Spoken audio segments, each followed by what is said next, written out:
Muito bem. Ok, Max? Me dá o sinal aí que você está gravando. Ok, gravando. Ok, muito bom. Excelente. Obrigado aí pelo apoio, Max. Obrigado aí pelo apoio do Gisel, do Rubens.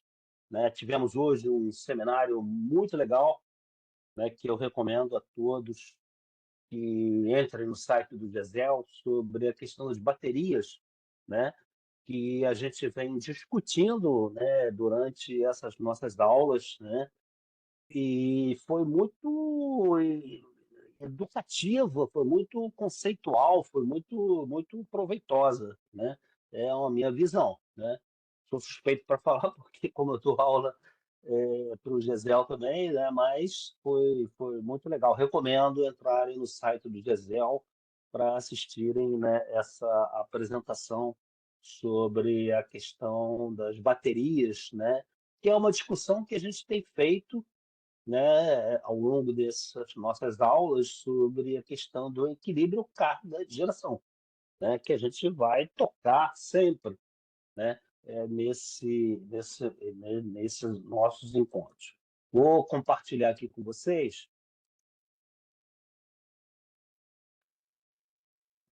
Max, só me dá um sinal se você está vendo. Perfeito. Só falta o modo apresentação. Outra apresentação. Ok? Sim, Ok, Max? Obrigado, hein, Max? Obrigado pela tua ok. atenção, pelo pelo teu companheirismo. Muito bem, a gente falou ontem, terminamos, né, falando um pouco sobre o sistema interligado, né, SISOL, sistema interligado nacional, sistemas isolados, sistemas, né, o sistema interligado, né, que a gente chama de sistema interligado nacional, pontos notáveis, eu até fiz uma brincadeira, né, que é questão de prova, né, por que que o SIM foi desenvolvido dessa forma, né? E a gente foi falando um pouco sobre a origem, né, do setor elétrico, do sistema elétrico brasileiro, que é a origem do século passado, né, que é uma origem muito pautada nos recursos que nós tínhamos, né, para produzir energia elétrica, e o Brasil precisava, né, precisava de energia para construir o país, né?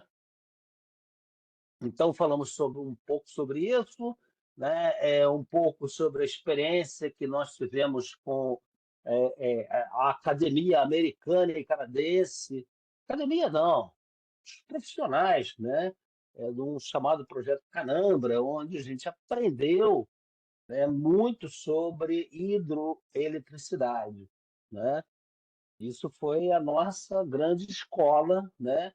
Mas do século passado. Hoje as coisas são bastante diferentes, o mundo é bastante diferente, né? Então eu mostrei aqui um pouco, né, do que o setor elétrico construiu no século passado e vem construindo, né, mais recentemente, aliás, minto, construiu no século passado e atualmente a gente tem uma grande dificuldade, né, de fazer o desenvolvimento desse potencial hidrelétrico, até que surgiram, né, as opções, né, que foram subsidiadas no mundo inteiro, né, e o Brasil não foi diferente, né, ele pegou carona, digamos assim, nesse subsídio mundial, né, com relação às fontes,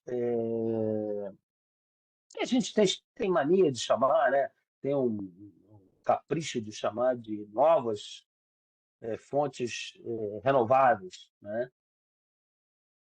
Como as eólicas, as fotovoltaicas, o bagaço de cana, que é uma espécie de um capricho um pouco da natureza.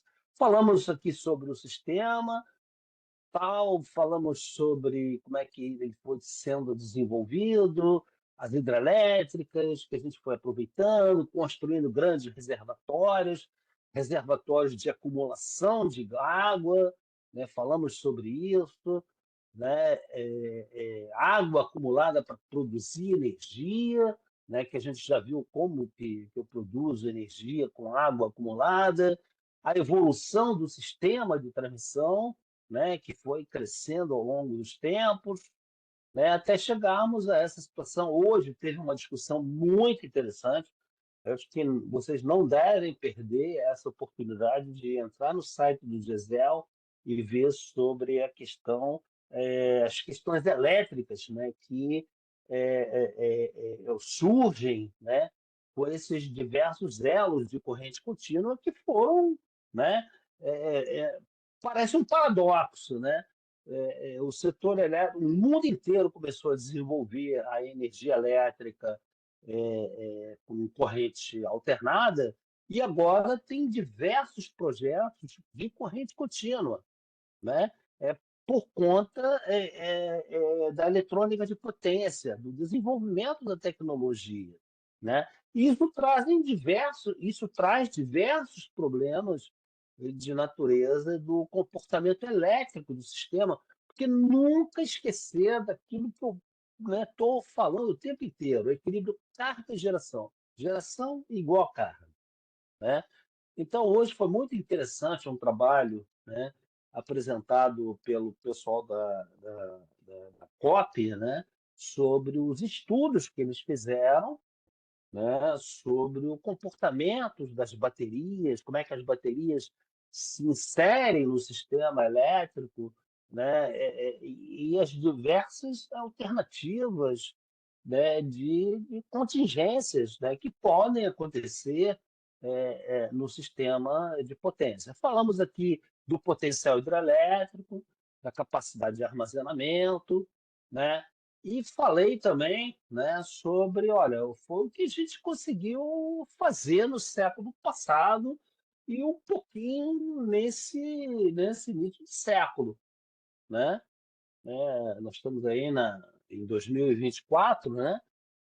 Mas foi o que nós conseguimos aproveitar, desenvolver, né, o nosso sistema de potência, né, com base no que a gente tinha, né?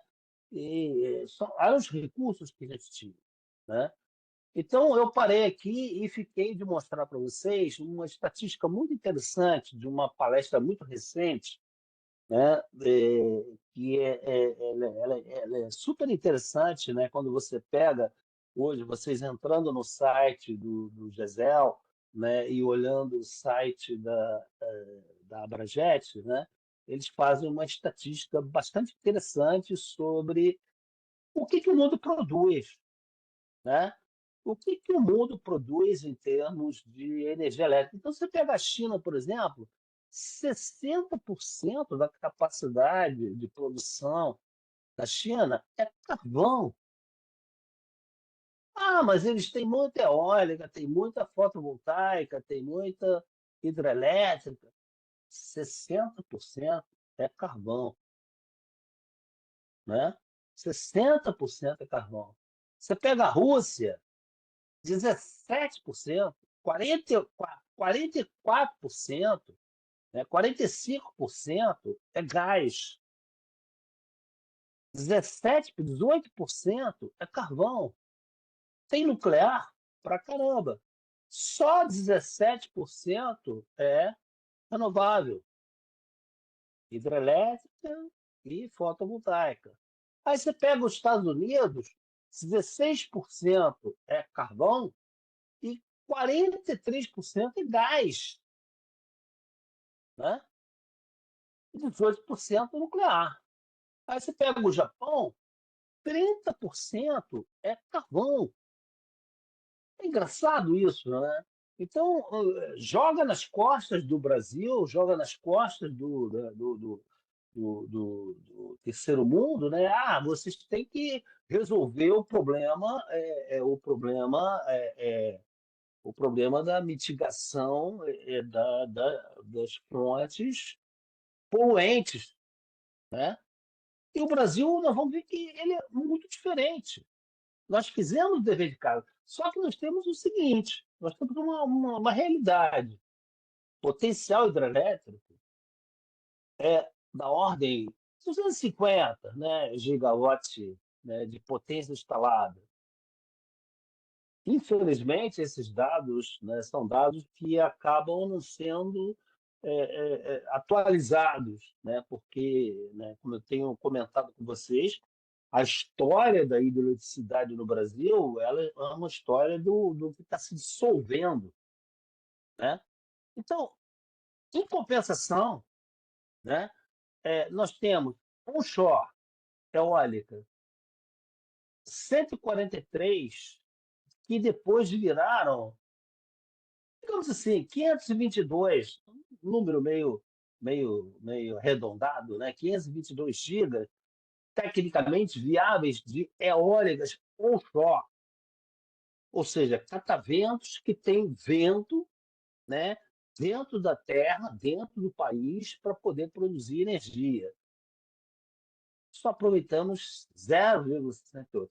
E o potencial fotovoltaico é absolutamente incrível, né? Nós temos cerca de 28 mil gigawatts de potência disponível, né? Quando se faz a conta de, olha, o que eu tenho de sol, o que eu tenho de terra, né? Porque, claro, né, o sol está lá quietinho no lugar dele.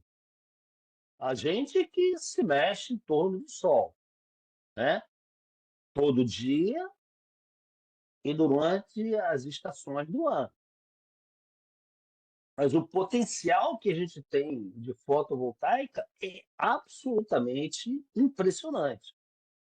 Então, por isso que eu brinco, né, de que nós não temos problema de energia. Né? Nós não temos problema de energia, nós temos muitos recursos. Ah, mas vai ter um racionamento, vai ter um blackout? São outros 500.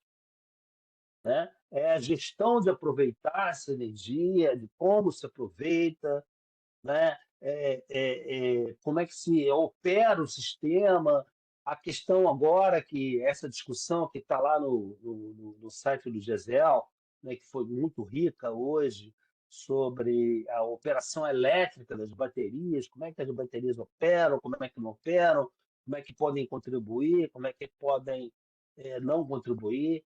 Mas nós não temos problema de energia. Né? Agora, nós temos uma situação que é inevitável, né? Que é a questão de que, ó, que eu chamo de segunda e terceira onda. Por que eu chamo de segunda e terceira onda? Porque a primeira onda foi do que a gente tinha, hidroeletricidade. Né? Nós tivemos que aprender a construir hidrelétricas, porque era o recurso que a gente tinha de água, né? Para aproveitar e produzir energia elétrica. Depois vem a segunda e a terceira onda. Por que eu chamo de segunda e terceira onda? Porque a segunda onda foi aquela de que, olha, né, a questão de que, olha, o Brasil ele não é rara, raramente protagonista em desenvolvimento de tecnologias, né? Ele é um país que acaba copiando um pouco, né, as tecnologias que são desenvolvidas no mundo, né? Então, quando começaram a surgir as eólicas, depois as fotovoltaicas ao longo do mundo, né, subsidiadas, e a gente pegou esse desenvolvimento tecnológico e, além de pegar, né, essa tecnologia, digamos assim, que foi subsidiada lá fora, a gente também subsidiou aqui dentro. Né? Então, só que nesse primeiro momento, que eu chamo de segunda onda, é que, caramba, bateu no peito do setor elétrico brasileiro eólica. Como é que a gente faz? Programas, né, patrocinados pelo governo, Proinfa, né? Como é que a gente faz? Como é que a gente opera isso? Não tínhamos nenhuma experiência, porque a nossa tecnologia, o nosso desenvolvimento era praticamente hidrelétrico. A gente tinha uma tremenda experiência, e temos, né, uma experiência em operar hidrelétricos. De repente surgem as eólicas. E aí, como é que esse negócio funciona? Né? Aí foram feitos vários leilões do governo não vou entrar em discussão política aqui, mas foram decisões, né, de cunho político. Olha, vamos, né, vamos desenvolver também, vamos incorporar, né, essa nova fonte da nossa matriz. E aí caiu no colo do operador. Eu me lembro que eu estava lá no ONS ainda, caiu no colo do operador. Caramba, como é que a gente opera agora esse esse Proinfo, desse programa de eólicas, né? Depois foram, aí as coisas começaram a acontecer, né? Começou-se a se perceber, olha, não é bem assim. Não adianta a gente pegar e importar, né, uma tecnologia e não saber como operar essa tecnologia. Então temos que começar a ver como é que isso se adapta ao sistema elétrico do Brasil. Porque uma coisa que às vezes as pessoas não pensam, né, é que cada sistema elétrico em um país ele tem suas próprias características. A quantidade de linhas de transmissão, a quantidade de recursos, né, elétricos, né, que eu não vou entrar aqui no detalhe, porque isso não é uma aula de engenharia elétrica, né, mas a determinada quantidade de recursos elétricos que você tem para compensar uma contingência, né, um blackout, enfim, tudo isso teve que se adaptar, cada país tem a sua adaptação, né? Então, pode ser é inevitável isso, né? Menor capital intensivo, claro, fazer uma eólica, fazer uma fotovoltaica, né? Nós pegamos carona no primeiro mundo, além de pegar o desenvolvimento que o primeiro mundo subsidiou, a gente também subsidiou, né, aqui no Brasil, ainda fazemos subsídio, mais rápidas de construir.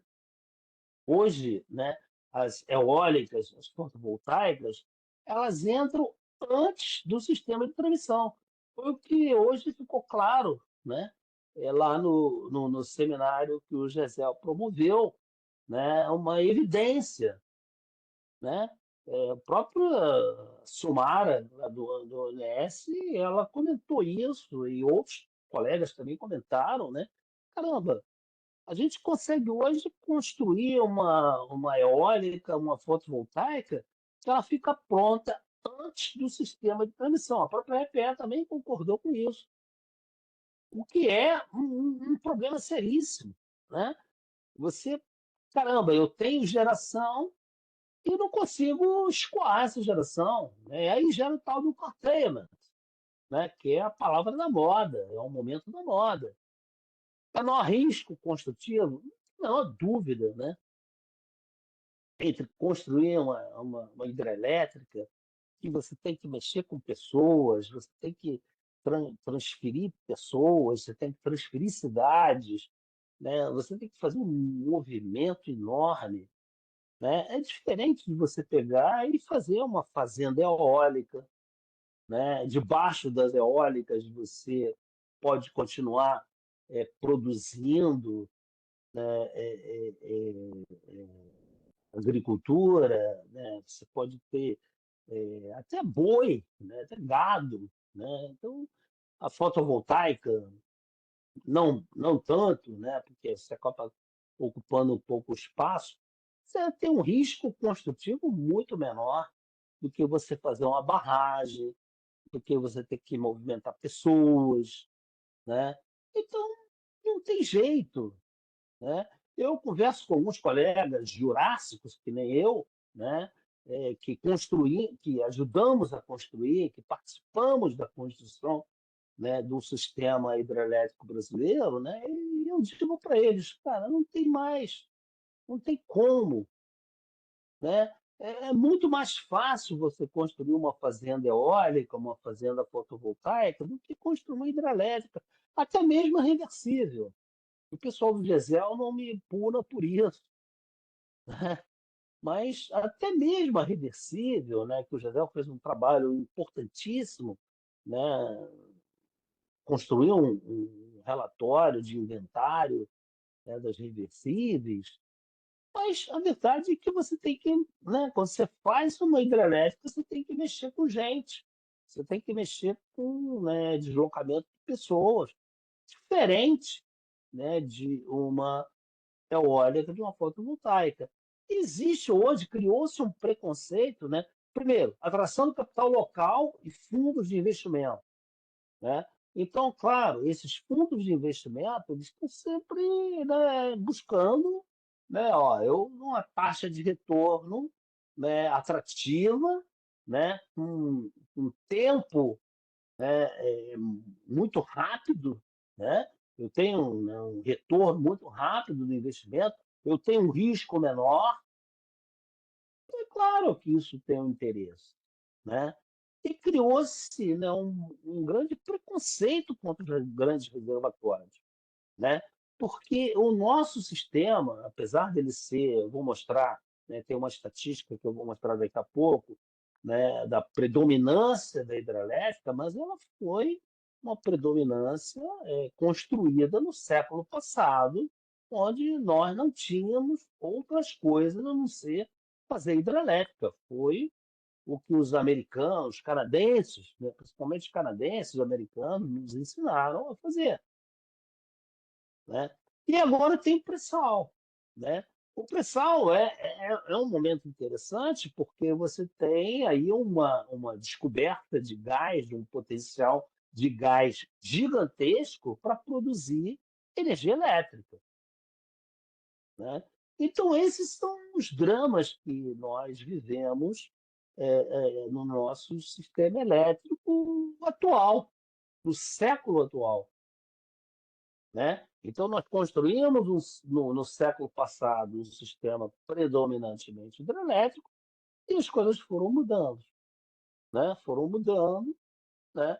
Então, os preconceitos contra a hidrelétrica começaram a aparecer, né? E é razoável porque eu vivi essa experiência quando eu trabalhei na Eletrobras, né?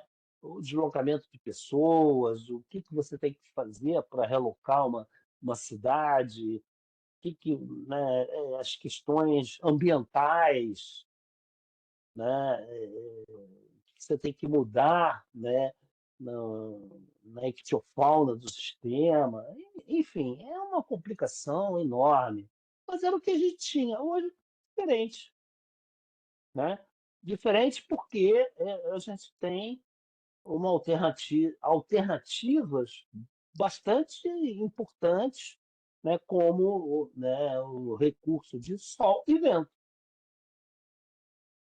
E ainda o pré-sal, né? Então está aqui, né? Essa matriz ela não está totalmente atualizada, né? Mas ela um retrato, né, do plano que o ONS faz, e olhar 5 anos à frente, né? E o ONS tem essa obrigação, né, de, bom, como é que o sistema vai se comportar nos próximos anos? Então, olha que interessante, né, a nossa matriz. É uma matriz que ela sai de renovável para renovável. É um privilégio isso, né? É um privilégio, né? Agora, olha que interessante, nós tínhamos em dezembro de 2023, né, praticamente um ano atrás, cerca de 12% de micromineração distribuída. São os painéis fotovoltaicos, que todo mundo tem, que todo mundo não. As pessoas que têm recursos conseguem colocar nas suas casas. Olha o que se imagina lá para o ano de 2028. 5 anos, daqui 4 anos praticamente, né? 2023 já acabou, então daqui 4 anos. 16%, 42, praticamente 41 giga, né, de micro mini geração distribuída, o que é uma fonte de geração, né? Geração que a gente tem nos tetos, que a gente chama de né, uma expressão que o pessoal usa muito no setor, que é o chamado rooftop, teto solar, né. Então, a hidrelétrica, olha que interessante, a hidrelétrica até caiu um pouquinho aqui, eu acho que é um problema de conta, né, mas, mas tem PCH, solar, centralizada, né, eu expliquei muito ontem, né, e anteontem sobre a diferença entre a eólica, perdão, as usinas centralizadas e as não centralizadas, né, que são fazendas, né, são usinas que ficam, que a gente vai ver, que ficam, né, num determinado sítio, né, e a partir desse sítio onde elas estão, as placas estão implantadas, elas transferem energia. E aqui é teto solar, na casa das pessoas. E é um grande desafio para como operar um sistema como esse, que você, né, nós vamos ver que o operador, né, não tem controle sobre isso, porque acaba sendo uma fonte de geração. E o interessante, depois que o sol acaba, o sol nunca acaba, né? Eu gosto sempre de falar isso, né? Tem esse cacoete, né? O sol está sempre lá, né? A Terra é que dá uma voltinha em torno dela mesma, dá as costas para o sol, e a gente chama do sol nascente o sol poente,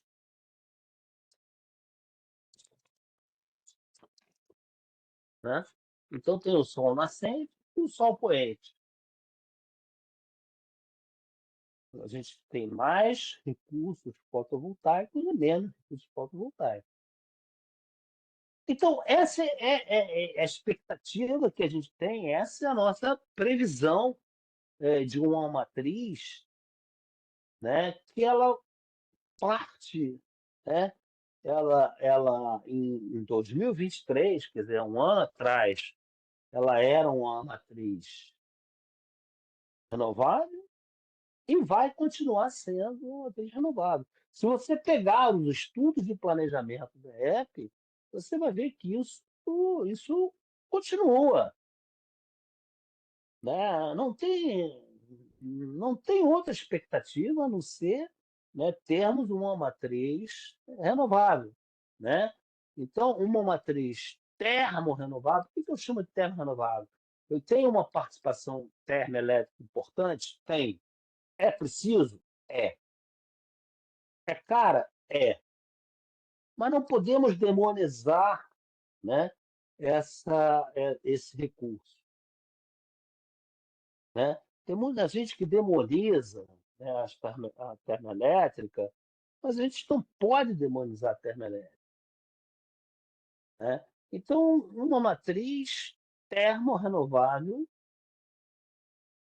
87% vem para um nível aqui, né, de 88% daqui a 5 anos, daqui a 4 anos, né? Agora, olha que interessante o que a gente vive hoje no mundo da hidroeletricidade, que a gente não pode desprezar, né, que a hidroeletricidade é uma parcela ainda importante, fundamental na nossa matriz.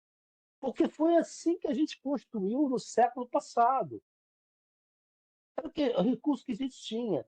Então, os estudos, né, o pessoal, eu tive o privilégio de ter uma equipe que conseguiu, né, fazer, não estudos, né, mas análises, né, que perceberam, né, através de, né, lendo material, lendo livros, lendo artigos, né, que conseguiu perceber que teve uma região, né, que é essa chamada aqui região 1, né, que teve uma anomalia negativa, ou seja, durante, né, a partir de meados da década de 90,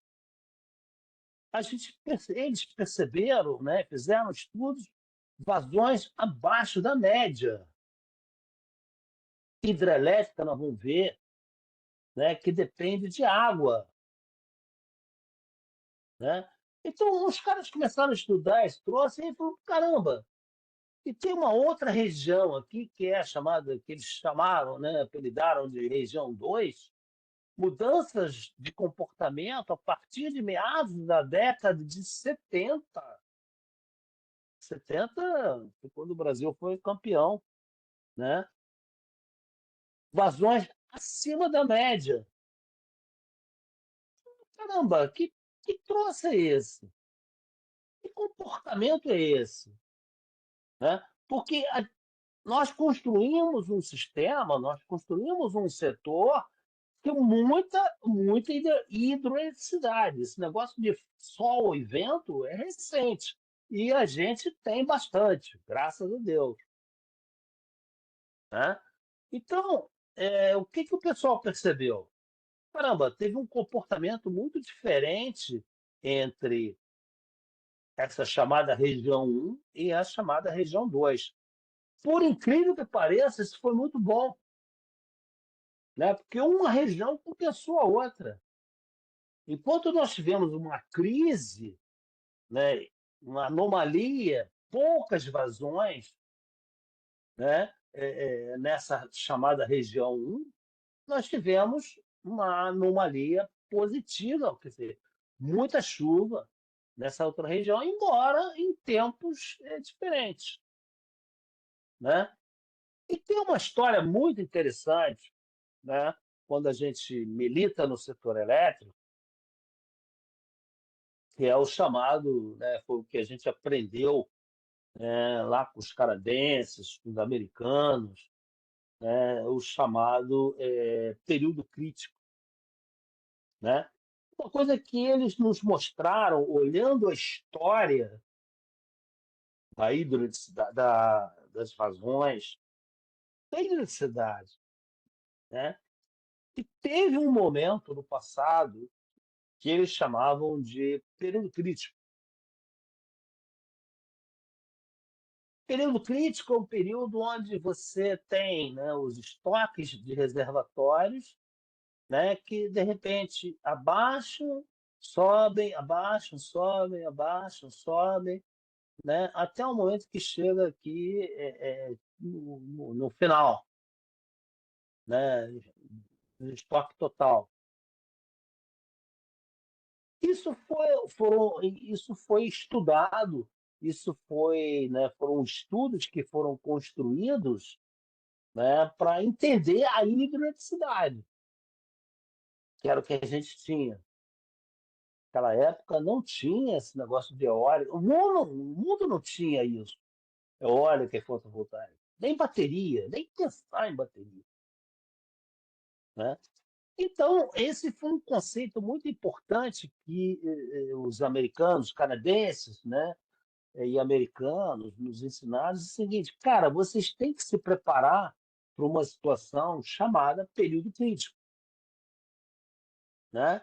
Então, vocês têm que suportar, vocês têm que ter energia suficiente, têm que construir usinas hidrelétricas, que era o que a gente tinha, né? Aproveitamentos hidrelétricos, para suportar um período chamado período crítico, que na época eles identificaram que ele era em torno de 5 anos, 5, 6 anos.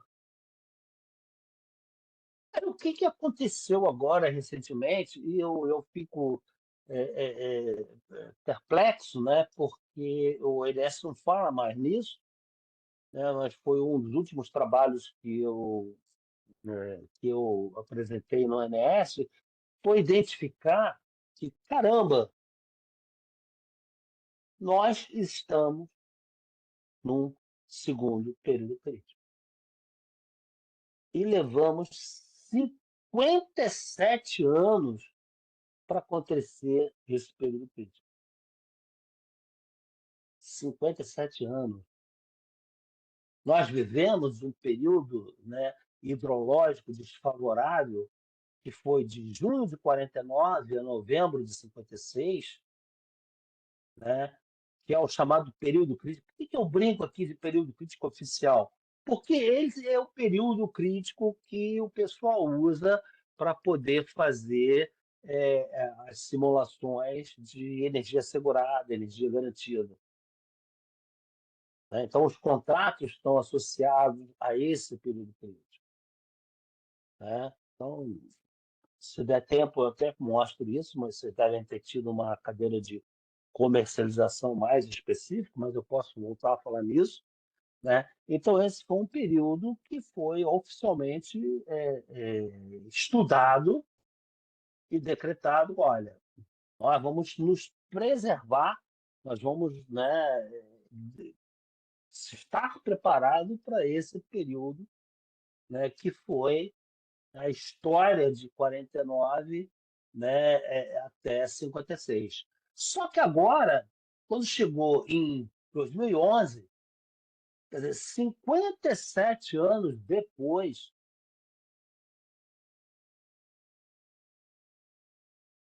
mudou o período crítico. Teve um novo período crítico, um segundo período crítico. Às vezes eu fico perplexo com a negação disso aí. Mas nós estamos vivendo um segundo período crítico. Levamos 57 anos para viver isso. Mas nós estamos vivendo, ele já é maior, ele já tem mais. Ó. Quanto período crítico no passado, né? Passou o período crítico, não tivemos mais problema, voltou, né? Nós vamos ver que, né, a chuva é assim, período chuvoso, período seco, período chuvoso, período seco, período seco, período chuvoso.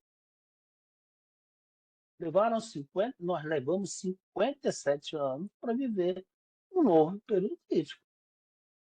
E já dura, né, mais de 102 meses. Né? Essa aqui foi a minha última apresentação, né, onde eu coloquei aqui, a gente estava em dezembro de 2020, 4 anos atrás, e a gente não conseguiu sair ainda desse novo período crítico. Essa que é a verdade. Ah, mas por que que isso aconteceu? Porque Deus quis. A brincadeira que eu falo, porque Deus quis. Houve, né?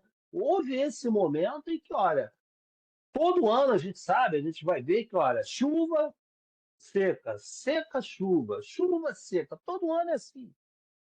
Agora, tem anos que foram mais rigorosos. Então, teve essa janela, né, que levou 57 anos para acontecer de novo. E é o que a gente está vivendo hoje. Por isso que eu chamo dos grandes paradoxos. Nós estamos dentro de um período crítico ainda. Quando é que vai acabar? Putz, essa é a questão de US$ 1 milhão. Quando é que vai acabar esse período?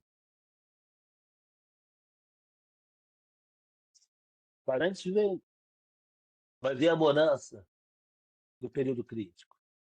Mas qual o drama de tudo isso? O drama é esse aqui, gente. Uma hidrelétrica, ela depende de água, né, que o engenheiro tem mania de chamar de, né, vazão, né, que é uma variável que não tem nada a ver com vazão, mas é um jargão, né, que a gente usa no setor elétrico, a vazão e queda. Tem que ter vazão e queda. Então, a energia de produção de uma hidrelétrica é função da queda que a usina está e a vazão que chega. Olha a história, né? É, até pobre, né? Quem milita no setor elétrico, né? Nas diversas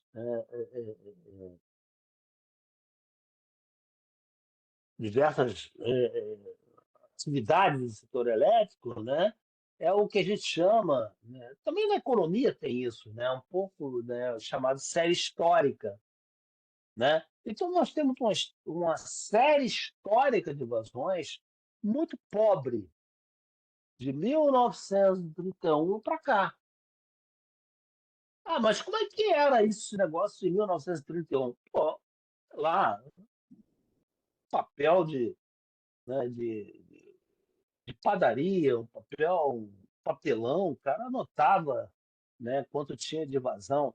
Mas olha como é que é a história, por exemplo, de Itaipu, né?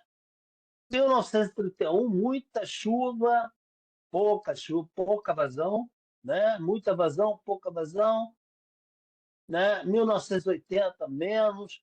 1949, pouca vazão. 2014, recente, pouquíssima vazão. 1955, o ano que eu nasci, pouquíssima vazão. Ah, mas por quê? Porque Deus quis, né? Porque a natureza se comportou dessa forma. É claro que os meteorologistas, os físicos, os cientistas podem explicar, né, essa constelação de astros, né, que levou a essa nossa situação hidrológica. Ah, por que que eu brinco aqui a brincadeira do esquilo, né? Vocês devem estar pensando, pô, esse cara é maluco que está botando esquilo aqui. Porque aquele filme, é o filme que vocês já devem ter visto, né? É o esquilo que movimenta a turbina, é a vazão, né? A vazão é aquele esquilo do filme, aquele filmezinho, né, de movimento das turbinas. Quando a gente pega toda a história, né, os, sei lá, 90 anos, de 31 a 2019, de vazões. Aqui eu poderia ter posto até 2024, né? Não daria muita diferença. Mas olha a quantidade, né? Como se comportou a série histórica lá em Itaipu. Ah, mas espera aí, Itaipu, 1931 não existia. Itaipu, sei lá, 1970, 74, por aí, né? Mas tem uma reconstituição, né, do passado da água que chegou em Itaipu. Então você repare que o que a gente percebe aqui? Caramba, cada ano é um ano diferente. Cada ano histórico é um ano diferente. E olha, produção de energia hidrelétrica é função da altura que está o reservatório e da vazão. Então, se a vazão é diferente e a altura do reservatório é diferente, eu vou ter uma produção diferente. Isso é uma loucura, né? Aí vamos pegar agora o Nordeste, Sobradinho, 1949, 1980, 1931, 2013, 1955, 2014. Olha como é que foi diferente. Olha como foi diferente. Então, a história, só tem uma coisa que a gente pode perceber, né? Quando a gente pega toda a história, né? Só tem uma coisa que a gente pode perceber, é o seguinte, olha, tem um período que a gente chama de verão no Brasil, né? Que tem muita água e depois tem um período de inverno que tem pouquíssima água. Agora, tem um período de verão que pode ser muito favorável e pode ser desfavorável. E não tem nenhuma explicação, né? Hoje, né, se a gente pegar, né, as matérias, né, isso é mudança do clima, isso está associado à mudança do clima. Mas a história foi assim. Ah, já teve mudança do clima? Então ela é muito antiga. Ela é muito antiga, né? Então a mudança de clima ela é muito antiga. Porque eu já tive momentos muito favoráveis e momentos muito desfavoráveis. E ninguém falava naquela época em mudança de clima. Isso é uma expressão, é um modismo, né, atual. Modismo só pode ser atual, claro. Né?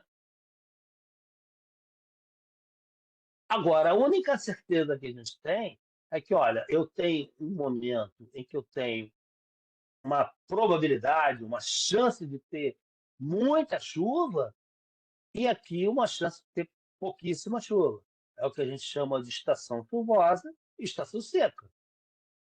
Eu tenho aqui uma variabilidade muito grande e uma variabilidade menor. Vou pegar Tucuruí, Amazônia. Olha Tucuruí como é que é. Olha a história de Tucuruí.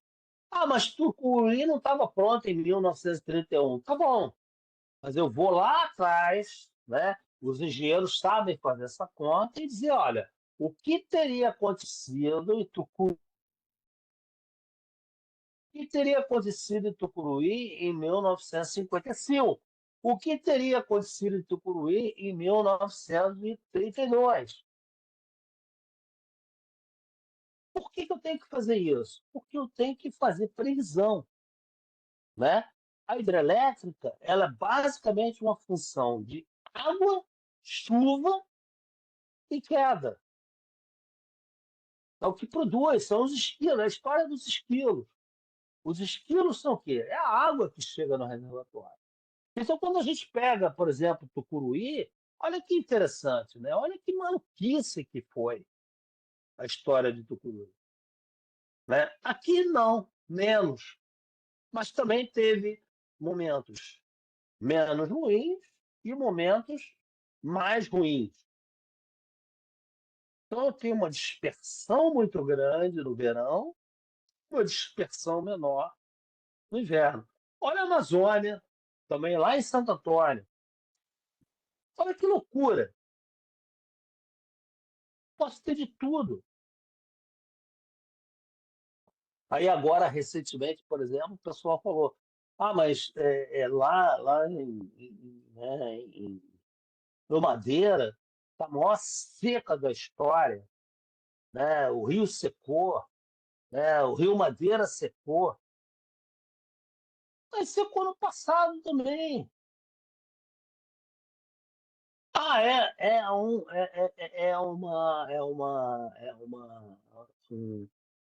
um evento climático, né? Um extremo climático. Extremos climáticos, gente, já aconteceram sempre, né? Isso é um modismo que a gente chama, né? De os extremos climáticos. Extremos climáticos sempre aconteceram.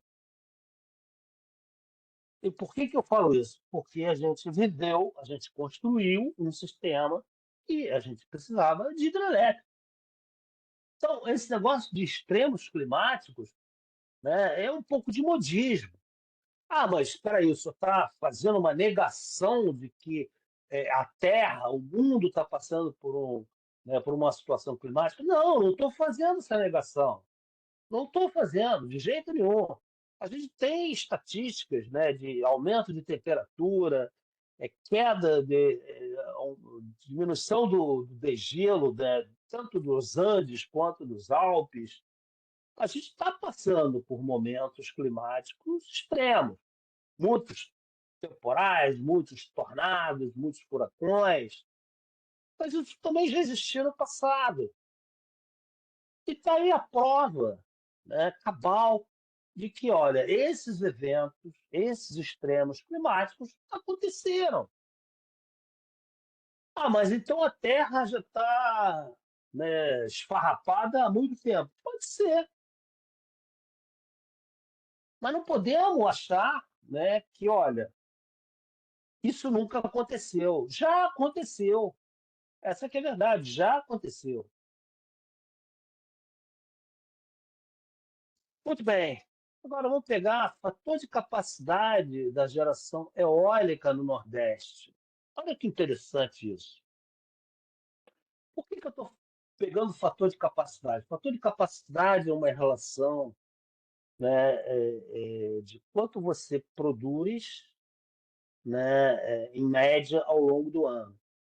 Por que que eu uso esse indicador, ao invés da hidrelétrica, né, que eu uso a vazão, né, para comparar, né, como é que, em média, quanto a gente está produzindo ao longo do ano. Olha que interessante. O Nordeste, 2019 a 2024. Tem um fator de capacidade. É baixo? É muito alto, mas é um dos melhores do mundo. O Nordeste tem os melhores ventos do mundo. Hoje, a experiência que a gente tem no setor elétrico é de que né? A fotovoltaica, a eólica, perdão, no Nordeste é uma das produções melhores do mundo, porque tem o quê? Tem um vento mais contínuo, tem lugares que ventam mais à noite, como é o interior do Nordeste, a Bahia. Tem lugares que ventam mais durante o dia, como é o Ceará, né, o Rio Grande do Norte. Mas ele tem um fator de capacidade bastante bom comparado com os ventos que ocorrem em outros lugares do mundo. É baixo? É baixo, mas ele é bastante contínuo. Ao longo do ano, né, você percebe claramente que existe um momento em que você tem menos energia e mais energia. Olha que interessante isso, né? Quando você compara com a hidrelétrica, né? A hidrelétrica, se vocês lembrarem da figura anterior, tinha mais energia, mais vazão, né? Que produz energia nesse período do ano do que na seca.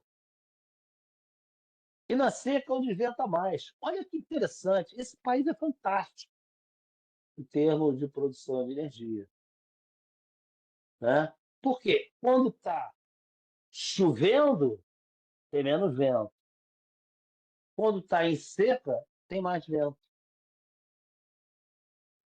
Fantástico isso, né? Aí você pega aqui o sul, né? Essa região sul. Olha como o sul é bastante equilibrado, né? Ao longo do ano, fator de capacidade, né? Das usinas da região sul. A diferença é que na região sul você tem ventos mais de rajada, né? Enquanto no norte, no nordeste, melhor dizendo, são ventos mais constantes, sejam eles durante a noite ou durante o dia. Quem já teve a oportunidade de ir a Recife e se hospedar ali naquela região da Orla Marítima, né? É impressionante, né? Todas as vezes que eu fui a Recife, né, enquanto trabalhava no ONS, também na Eletrobras, era impressionante, né? De noite, aquele vento, né, continuamente assoviando na janela. Lá no sul já é um pouco diferente, ele é um vento de mais de rajada, né? Ou seja, dá um vento, de repente ele para, mas ele é bem constante, tá? Agora começam os problemas. Aliás, as sinergias, né? Se eu pegar em 2019, olhar o comportamento das águas, olha que interessante, né? Enquanto aqui, é claro, né, eu botei fator de capacidade, quer dizer, expurguei a relação, né, de capacidade instalada, né, para mostrar, né, que aqui eu tenho muita energia hidráulica e menor energia eólica, né, e fotovoltaica, né? Aí quando entra o período seco do sistema, né, ao contrário, eu tenho mais energia eólica, tenho mais biomassa, porque é a safra da cana-de-açúcar, né? Então eu tenho mais energia da biomassa, da cana-de-açúcar, e eu posso ter uma térmica praticamente, eu não coloquei aqui de propósito, né, mas eu posso ter uma térmica que é praticamente constante ao longo do ano. Agora, olha só, pessoal, olha o que acontece no dia a dia das energias renováveis. O que pode acontecer? Então, quando a gente pega ao longo do ano, né, a média, que a gente chama do efeito portfólio, né, ao longo do ano, é mais ou menos constante, né, tem um comportamento muito menos dramático do que a hidrolixicidade, né, que tem aquele período chuvoso, período seco. Agora, olha o que acontece no dia a dia. Olha aqui a intermitência e a absoluta imprevisibilidade. Essa é a vida de um operador de um sistema, por exemplo, de eólica no Brasil. Ao longo de uma semana, eu tive de tudo. Eu tive recordes e tive zero. Vamos pegar mais um exemplo? Olha aqui. O evento, né, o vento intraday. Quer dizer, entre um dia e outro e dentro de um dia. Olha que loucura, gente. Por que eu estou falando isso? Porque a gente tem que lembrar que um sistema de potência, eu preciso ter o equilíbrio carga-geração. E se eu conto com essa geração, dentro de um mesmo dia, eu tive um recorde e tive uma queda de um dia para o outro. Imagina conviver com um negócio desse.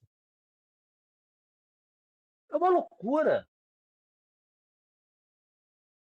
É uma verdadeira loucura. É um tremendo desafio viver, conviver com esse problema de curto prazo, né? Então, a gente pega o ano, né? Ah, maravilhoso, né? Estatística, né, anual, média mensal, efeito portfólio. O que é efeito portfólio? Quando você soma todo mundo, ok, mas vai para um ponto de operação do sistema, vai para uma subestação. Olha o que acontece. Quem lida com a operação sabe que isso é mortal. Você simplesmente pode, de repente, ter que cortar a carga, ter que desligar, porque não tem vento. Muito bem. Olha outro exemplo. Quer mais? Vento intraday, dia 26 de 2016. Olha só, no mesmo dia, dentro do mesmo dia, fomos ao recorde e fomos ao zero. Caramba, não esquecer do filme do esquilo. Né? O esquilo tem que estar ali girando, tem que estar produzindo energia ao quê? No Brasil, 60 Hz. Em vários outros países do mundo, 50 Hz. Esse é um problema que existe no mundo inteiro. O mundo inteiro sofre esse drama. Esse é o grande drama da operação. Né? É você ter, dentro de um dia, você sair de um zero a chegar no máximo uma determinada subestação. E aí, o que você faz? Desliga? Corta a carga? Olha aqui outro exemplo. O vento inter e intraday. 2 dias. Olha o comportamento deles. Olha o comportamento dos recursos que eu tive. Então, quando eu pego, né, o efeito portfólio, aquele mês, né, a eólica, é uma gracinha, né? Mas quando eu vou dentro do dia, eu posso ter surpresa. Né? Aqui, simplesmente, eu perdi uma usina do tamanho, não sei se tem alguém da região Nordeste, aí, mas eu simplesmente perdi uma usina do tamanho de Xinguá. Simplesmente perdi uma usina do tamanho de Xinguá. Vamos ver pro sol? Ah, o sol é bonitinho? O sol, a gente sabe que ele está lá o dia inteiro. Tem, né? O sol está dilatado até que vira em torno do seu próprio eixo e ela vai se movimentando ao longo do ano. Daí ter as estações climáticas, primavera, verão, outono, inverno. Agora, todo dia tem sol e todo dia tem noite. Mas o sol está lá, a Terra é que está girando em torno dela mesma. Quando ela gira em torno dela mesma, aí acontece, né, o que a gente chama do Sol nascente e do Sol poente. Ah, mas por que tem um problema na fotovoltaica? Porque a fotovoltaica, o grande problema da fotovoltaica é que, ok, eu tenho a janela do sol, de manhã, de noite. Nascer do sol, pôr do sol. Ok, isso é certo. Todo dia acontece isso. Não conseguiram mudar isso ainda. Né? Do jeito que o Brasil está, pode ser que alguém queira mudar essa rotação da Terra. Né? Eu acho que a gente está quase que mudando a rotação da Terra. Mas, enfim, todo dia eu tenho sol nascente e sol poente. O problema são as nuvens. As nuvens, como eu falei ontem, é que atrapalham a irradiação do Sol. Então, por isso que eu tenho essa intermitência. Olha, como é que eu contorno essa intermitência? Eu tenho que ter alguém, né? Assim como tenho um problema no vento, eu tenho um problema no Sol. Porque não pode faltar esquilo. Não pode faltar esquilo. Eu tenho que ter esquilo suficiente para manter o famoso equilíbrio que eu falei ontem, carga igual a geração. Isso não pode faltar em lugar nenhum do mundo. Ah, mas agora vem as baterias. Ok, vamos lá, vamos olhar no site do Diesel, né? O seminário que teve hoje, aliás, vai ter o outro na quinta-feira também.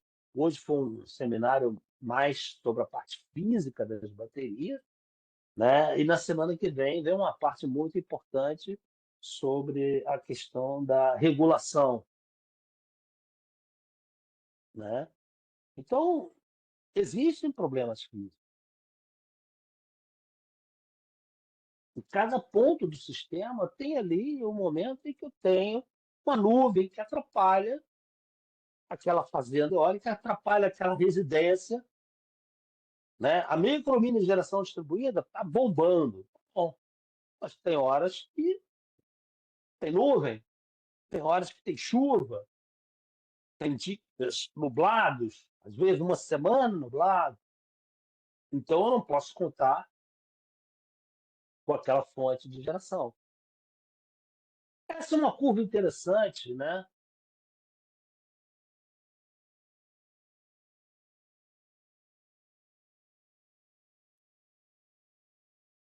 Essa é uma curva interessante que é a chamada.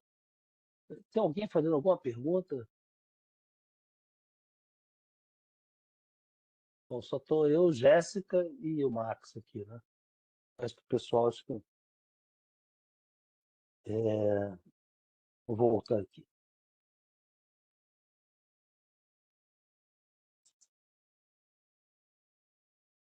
Essa é uma curva interessante, né? Que é a chamada curva do pato, né?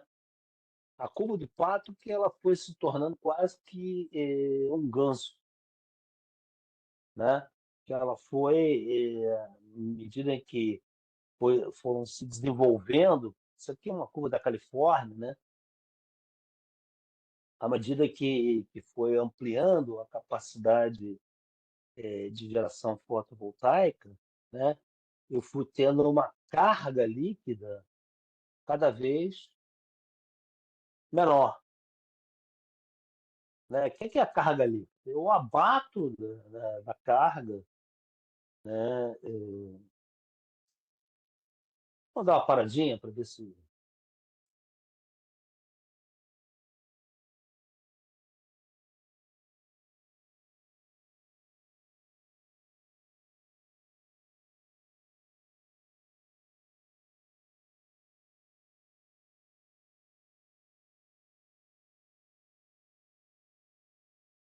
Obrigado a Jéssica e Max aí por estarem, né, nos acompanhando, né? Então vamos lá, Prazer é partir, nosso. vamos lá.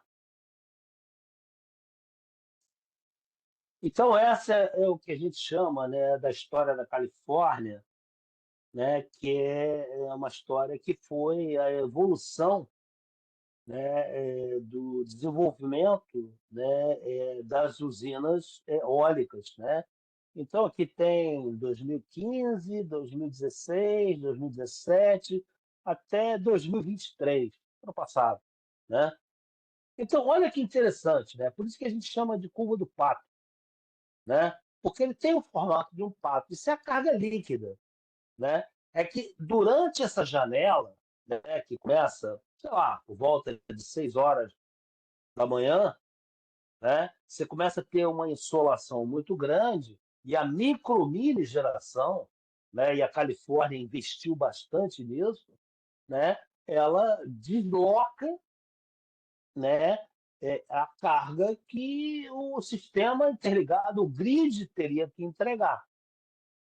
Essa aqui é a verdade, né? Por isso que a gente chama de carga líquida, né, que é a carga global, né, que na verdade o pessoal estaria consumindo, né, e que em função da insolação, né, essa carga foi deslocada pela mini geração distribuída. Então criou-se uma figura chamada curva do pato. Só que essa curva do pato, ela hoje está tão acentuada que tem alguns colegas do setor elétrico até que brincam, né, que chamam isso, não é mais a curva do pato, é a curva do ganso. O pescoço do pato ficou, né, comprido. Porque na hora que o Sol para, não é que o Sol para, na hora que a Terra dá aquela girada em torno do eixo dela, né, ela dá as costas para o Sol. É claro, tem, né, outros países que estão exatamente inversamente proporcionais, né? Está chegando sol em outro país e a gente está chegando de noite. Só que aí a carga volta. Por quê? Por causa do hábito humano. Que a gente chega em casa, a gente vai ligar a geladeira, vai abrir a geladeira, vai ligar o fogão, vai ligar o forno elétrico, né? Vai ligar, botar roupa para lavar, vai tomar banho, chuveiro elétrico. Então a carga começa a subir. Então, esse é o grande drama de um sistema com uma penetração enorme, né, que hoje a gente chama, o pessoal chama até de Canyon Curve, né? Ela veio, olha só, 2018, Califórnia, né? Chamava-se de Duck Curve, curva do pato. Agora, em 2023, eles estavam chamando de Canyon Curve, que é um canyon, né? O formato de um canyon. A carga funda violentamente durante o dia, a carga líquida, né? Então, praticamente chega um momento em que, olha, pô, o sistema não precisa, o grid não precisa entregar energia.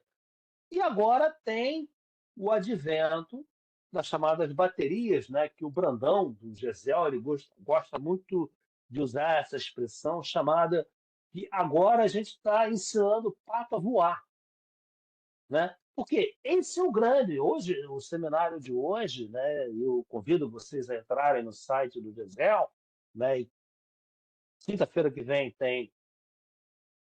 tem a parte regulatória, né, que é você, bom, agora tem um período, né, do sol, e aí, na hora que, né, começa a acabar o sol, você entra com bateria. Você coloca a bateria para fazer exatamente. Esse é o grande desafio de um sistema de potência, né? De repente, esse negócio começa a acabar e, caramba, vem a carga. Lá vem a carga. Lembra que eu falei ontem com vocês? Onde vai a carga, a geração tem que ir atrás. Então a carga começa a subir e você entra em desespero, entra em pânico. Caramba, eu tenho que atender agora a carga está subindo. É geladeira, é freezer, é fry, é micro-ondas, é banho, chuveiro elétrico, é iluminação pública. Tem que ter esquilo, tem que ter esquilo.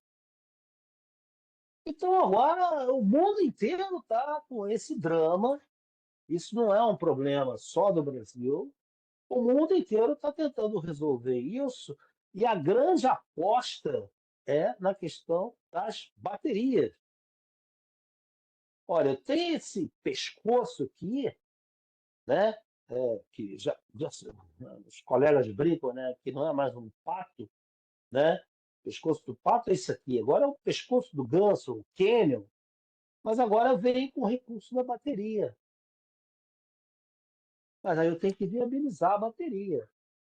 Então, esse seminário de hoje foi muito interessante, porque ele, além de, né, de mostrar aspectos econômicos, aspectos, né, de avaliação econômica, de como é que você viabiliza, ele teve aspectos de estudos elétricos também, que a COP, né? Então, o GESEL e a COP estão investindo muito nisso aí. É um trabalho bastante interessante, né, de ser acompanhado, né? Porque o mundo inteiro está vendo esse problema. O mundo inteiro está sofrendo esse problema. Porque é isso que a gente chama da penetração das fontes, né? Das fontes renováveis. E o sol é aquele que, inevitavelmente, é explosivo. Ah, mas você pode ter vento. Né, tudo bem, nós vamos mostrar, nós já mostramos, né? Nós temos vento durante o dia e vento durante a noite. O Nordeste é muito típico nisso aí. Tem mais vento, né, no litoral durante o dia e tem mais vento no interior do Nordeste durante a noite. Mas e se não tiver vento? Sol eu sei que não vai ter. Quer dizer, sol está sempre lá. A Terra é que está dando um giro, né? Então o sol está sempre lá. Mas eu preciso atender a carga. Não tem jeito.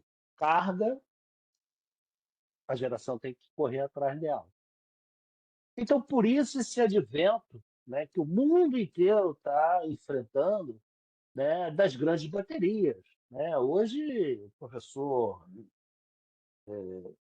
professor Djalma fez uma apresentação excelente de um trabalho, né, onde ele mostrou, né, como é que a Alemanha está resolvendo esse problema, porque eles não conseguem, né, mais aumentar a capacidade de transmissão. Aí tem agora o tal do curtailment.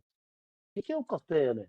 É você ter um excesso de geração durante o dia e não ter fio. Esse é aquilo que eu falei ontem, o drama, né? Por isso que o setor elétrico, a gente fala, pô, são os paradoxos, pseudo-paradoxos,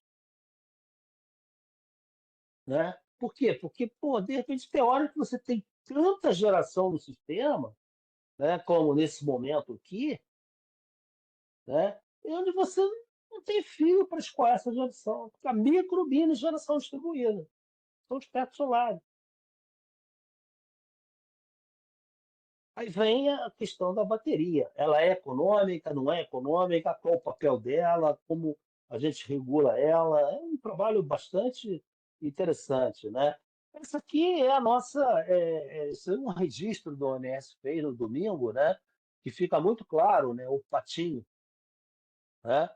Um pato que simplesmente aqui durante o dia, né? Se você não tivesse a geração fotovoltaica, micro, mini geração, você teria uma carga de 11 gigas praticamente. Mas o fato de você ter carga no teto solar, né, você teve uma redução aqui, o que a gente chama da carga líquida, né? Só que depois, olha, acabou, meu amigo. Não tem jeito. Acabou o sol. Não é que o sol acabou. A Terra deu as costas para o sol. Então a carga vai voltar. Então tem que ter geração, tem que ter esquilo para pegar essa geração, né? Então, aqui tem um pouco sobre a mini e micro geração distribuída, um pouco da evolução, né? Aqui tem, né, outro gráfico interessante, né? Em 8 horas, por exemplo, né, eu saio de um registro também lá do ONS, né? Eu saio de uma carga de 41 GB, né, para chegar a quase 70 GB em 8 horas, quase 30 GB, 28 GB, né, em simplesmente 8 horas. Então, gente, tem que ter alguém para gerar isso. Tem que ter esquilo. Aonde que eu acho esses esquilos? Ah, hoje, mas espera aí. Mário, você está falando nesse troço aí, mas não estou vendo acontecer nada no sistema, está tudo muito bem, muito bem. O INSS está registrando, o INSS publica as cargas e não está acontecendo nada. Quem está fazendo esse papel? É a hidrelétrica, né? As hidrelétricas estão fazendo esse papel. Algumas termoelétricas caras também estão fazendo esse papel. Então a gente está num problema muito sério, né? Esse pescoço aqui, né, que eu tenho que em 8 horas simplesmente colocar no sistema 28 GB, isso está vindo de quem? Das hidrelétricas, das termoelétricas que são caras, são termoelétricas às vezes que não têm, né? A termoelétrica a gente às vezes tem mania de pensar, né, que a termoelétrica ela é um motor de caminhão. Não é, não é. Ela tem um tempo de começar a pegar carga, de começar a movimentar o eixo, né? Ela tem um tempo de começar a fazer geração. É um negócio bem delicado. Só que a gente, lá na faculdade, né, quando a gente estudou termoelétrica no século passado, a gente achava, ah, termoelétrica é um negócio tranquilo. Não é assim. Depois que ela para, tem tempo de resfriar, né, de desmobilizar os equipamentos, ela tem que ficar parada durante algum tempo, depois é que pode voltar. Então, ela é cheia de mimo. Cada termoelétrica tem seus mimos. As hidrelétricas são menos mimosas, né? As hidrelétricas são menos mimosas. Elas pegam velocidade, né? Elas têm uma inércia maior, uma energia cinética gigante, porque as máquinas são pesadas, muito grandes, né? Mas, por outro lado, também, quando elas têm que acelerar, você tem que gastar mais água, você tem que, né? Tem um desgaste nas máquinas. Isso não pode ser feito por amor. Isso tem que ter um custo, né? Isso tem que ter um custo. Esses procedimentos aqui, né? Essas evidências, né? Elas são muito críticas, né? E não é um privilégio do Brasil, é um privilégio, não é um problema só do Brasil, é um problema do mundo inteiro. Daí a discussão, né? Quando é que são os serviços ancilares, né? São baterias que vão resolver esse problema? Como é que eu faço essa rampa de 8 horas, botando 21 gigas? Não imaginaram o que é 21 gigas em 8 horas? Você preparar uma térmica, você preparar uma hidrelétrica, acionar gastar água. Vai que não tenha água. Vai que a gente esteja num período de escassez, como a gente está vivendo agora. Nós estamos vivendo um período seco, um segundo período crítico. Há uma negação disso aí, é incrível isso. Mas nós estamos vivendo um período crítico. Quando chega outubro, novembro, não começa a chover, já está se falando aí agora, ó. Ah, agora a chuva vai melhorar. Nós vamos falar em preço daqui a pouco. A chuva vai melhorar, ok, tomara. Mas se não tiver chuva, se não tiver queda, não é um negócio muito simples, né? Então, isso aqui é um trabalho muito recente, né, que a ONS publicou. A Sumara até comentou isso hoje na apresentação do Gisel. Né? Hoje nós estamos aí num pescoço, né, o pescoço do pato, né, o pescoço do ganso, de 25 GB, né? E eu botei essa brincadeira aqui, né? O pato do pato para o ganso, né? A expectativa que o ONS tem, e o ONS tem essa obrigação, né, de fazer os estudos olhando mais à frente, como nós vamos ver, né?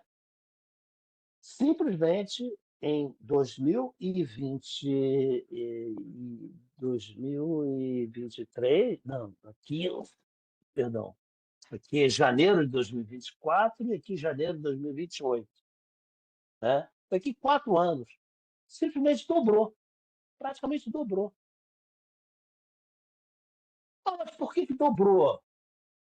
Porque a micromineração ela é explosiva. E foi um grande tombo que o setor elétrico tomou. Pode ser até que agora as coisas, né, fiquem mais amenas, né?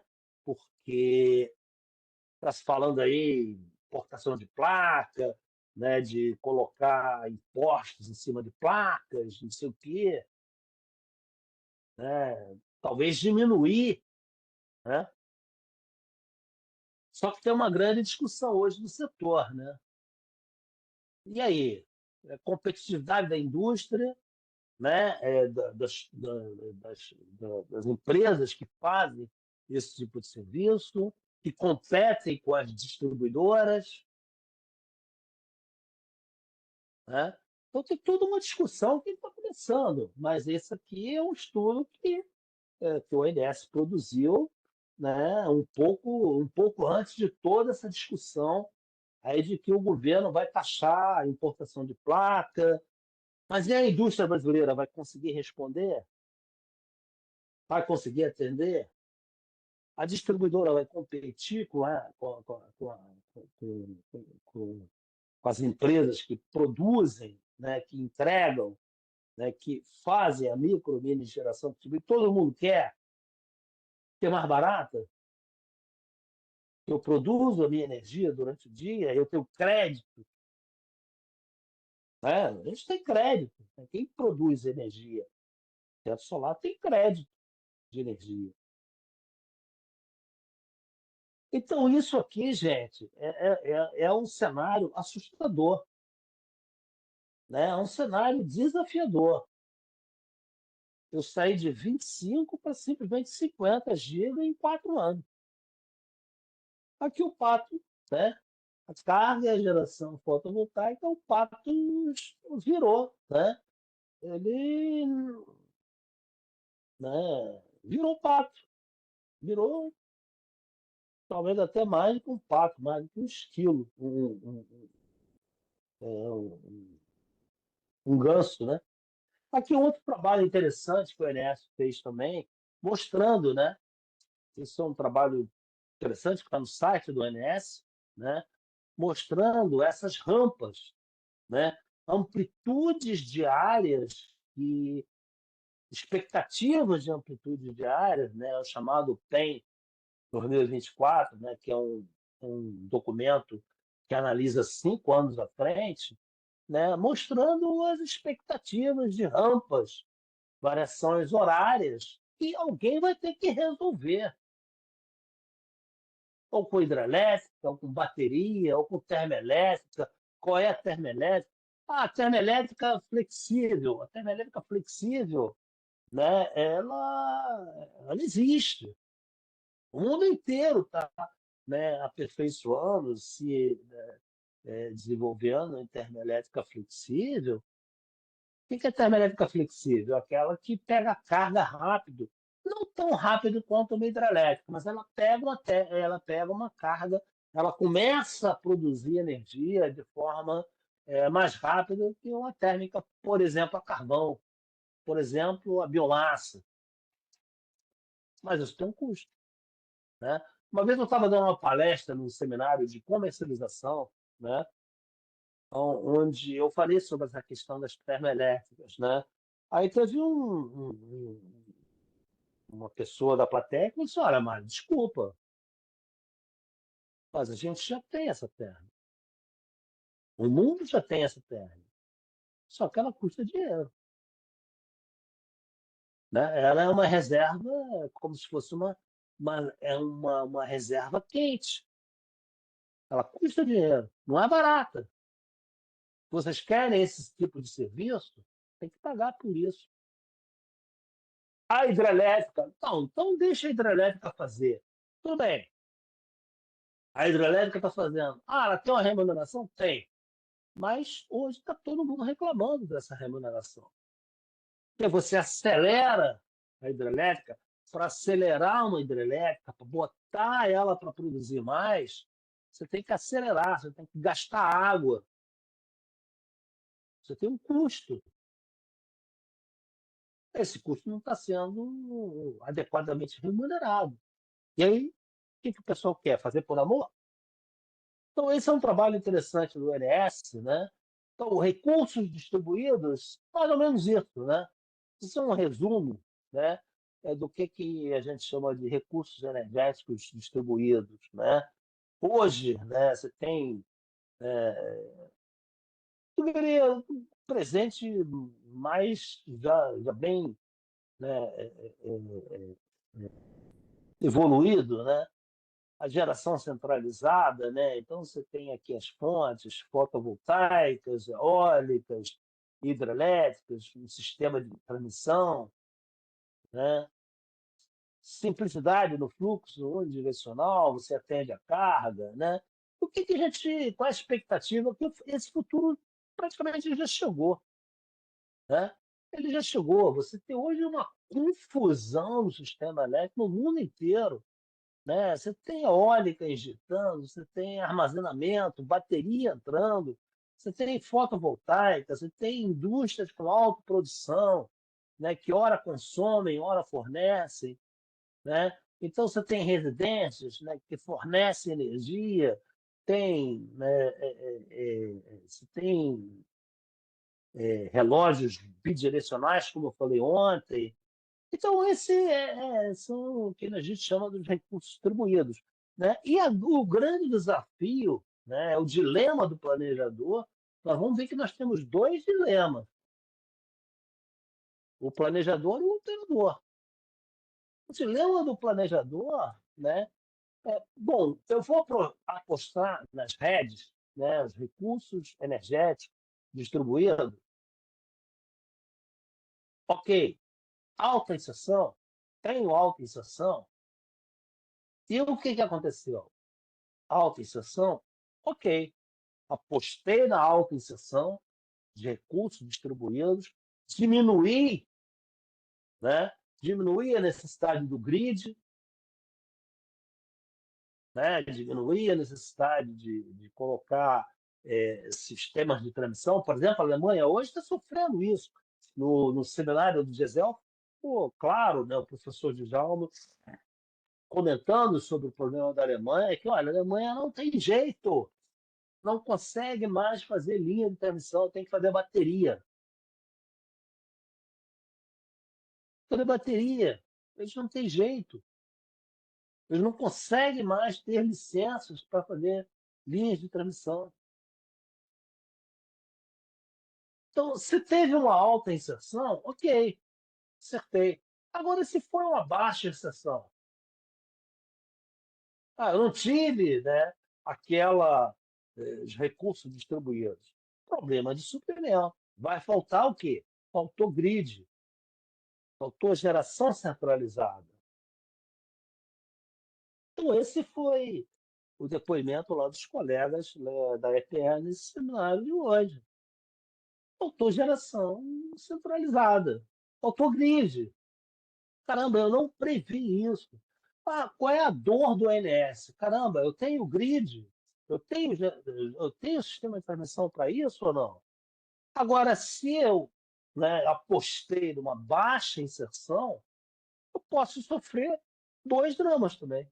Né? Eu tenho uma alta inserção, apostei que não vou ter geração distribuída, não vou ter recursos distribuídos, e aí aconteceu. sobre investimento, né? Sobrou grid, sobrou geração centralizada, né? Apostei que não ia ter geração distribuída. Aí sobrou, né? Fiz grid, fiz transmissão, fiz leilão de transmissão. Ou também posso, ok, apostei numa baixa e legal, ok. Ah, não vou, não acho que vai dar, né? Que isso vai ser pouco, né? Não acho que vai dar. Então, ok, acertei. É claro que alguém vai ser punido, alguém vai ser criticado por essas situações, né? Problema de suprimento, faltou grid, alguém vai ser criticado, alguém vai ser punido, alguém vai ser cobrado. Ah, sobrou grid, sobre investimento, gastei dinheiro, alguém vai ser criticado. Então, o planejador, ele sofre esse dilema, né? O planejador vai indicar a oferta futura para subsidiar leilões no ACR ou contratações no ACL para o operador entregar cada megawatt-hora 24/7. A que custo? Com qual segurança?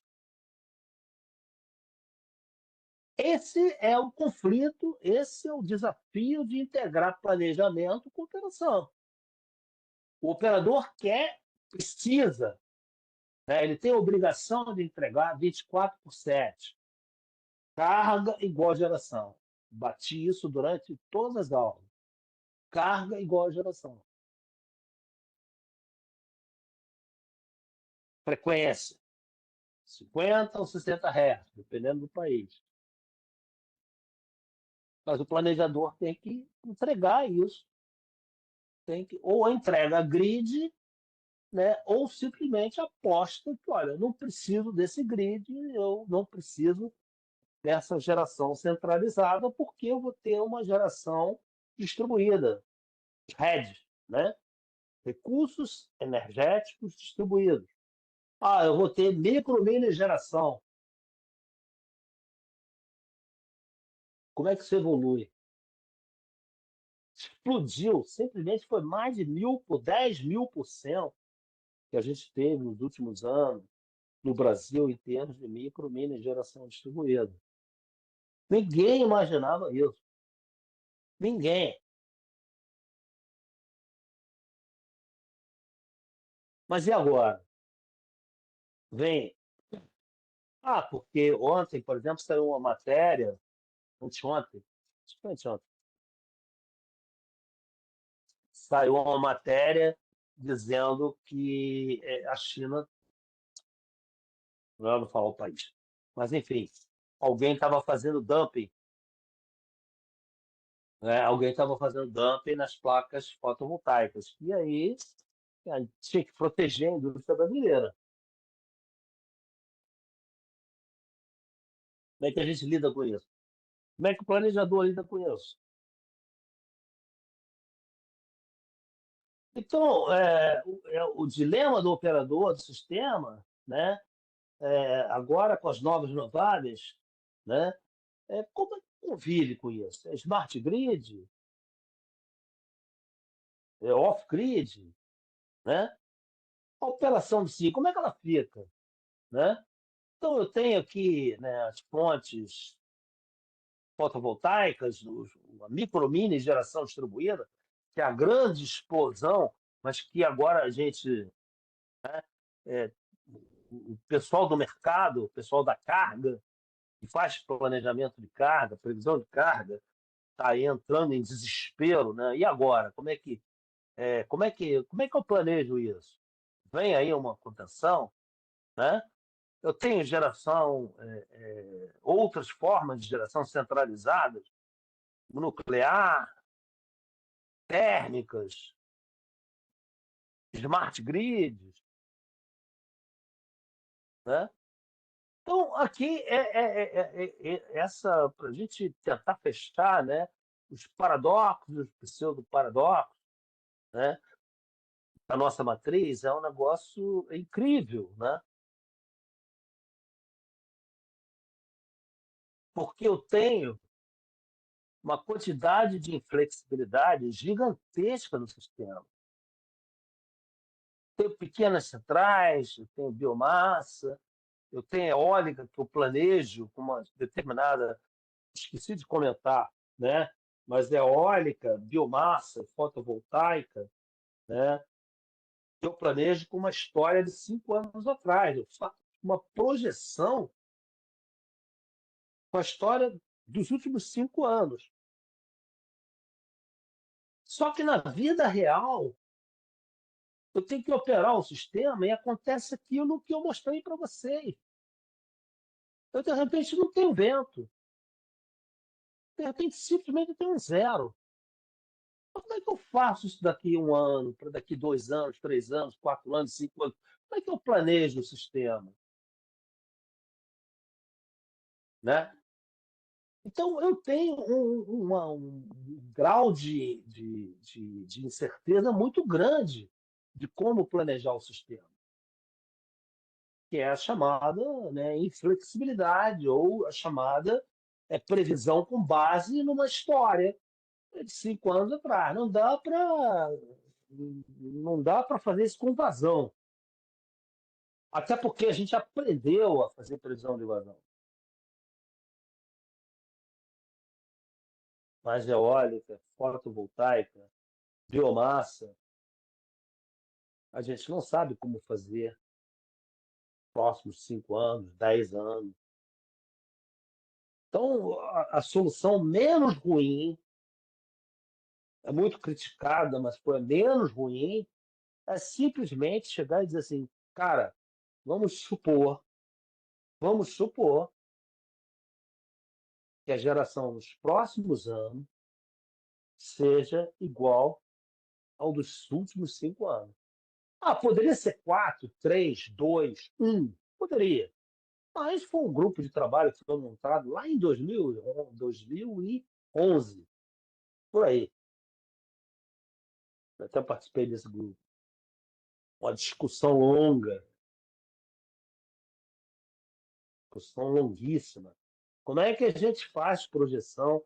Como é que a gente prepara o sistema para os próximos anos? Com base na história de quê? O dia a dia, o que a gente pode fazer? É melhorar a previsão para o dia de amanhã.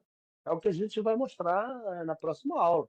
É a programação do dia de amanhã. Mas eu tenho que fazer o planejamento da operação, né? O planejamento da expansão para 10 anos à frente, 5 anos à frente. Como é que isso vai se comportar?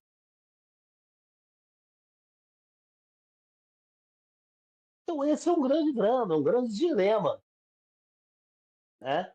Como é que eu olho pouco à frente para planejar o meu sistema, para ver se eu boto mais grid, mais geração centralizada, ou deixo na mão, né, da geração descentralizada. Mas como é que eu opero amanhã? Como é que eu opero amanhã? Qual a geração que eu vou ter amanhã? Isso é fundamental, que eu posso derrubar o sistema ou não, dependendo do que eu estou prevendo. Então, isso nós vamos falar um pouco mais nas próximas aulas, né? Jéssica e Max, vocês foram meus únicos companheiros na aula de hoje. Espero que essa gravação esteja chegando a vocês, né? E eu fico à disposição. Max, você deve estar botando isso hoje ou amanhã, né? Lá no site, Amanhã, né? amanhã. Amanhã você bota no site. E se alguém tiver alguma dúvida, né?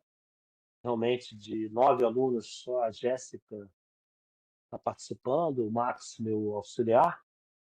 né? Mas se alguém tiver alguma dúvida, aí contato por e-mail, por telefone, ou através do Rubens, né? Para gente, nós temos mais 4 aulas, né, Márcio? Isso aí. A gente Mais está quatro utilizando aulas. aquele aplicativo do Google Classroom, e ele Uhum, dá para ter uma interação entre aluno, professor, coordenador, botar dúvida. uhum. Espero que os alunos usem. Tá bom. Eu estou à disposição, tá? Fico aqui à disposição para tirar dúvidas, né? E o E Jazel está aqui para facilitar essa interação entre os alunos e o professor, para que uhum, todos saem cada vez aprendendo mais. ok. Márcio, agradeço imensamente a tua ajuda, Igualmente, né? E fico aí à grato pelo disposição. aprendizado. Obrigado, Márcio. Fico à disposição de vocês, né? E até a próxima terça-feira, né, Márcio? Terça-feira. Terça-feira, se Deus quiser, estaremos juntos aí de novo. Tá bom? Isso. Gente, uma boa Ok. noite para vocês, um bom descanso. Obrigado, Márcio, mais uma vez, pela ajuda. Boa Tá noite. bom?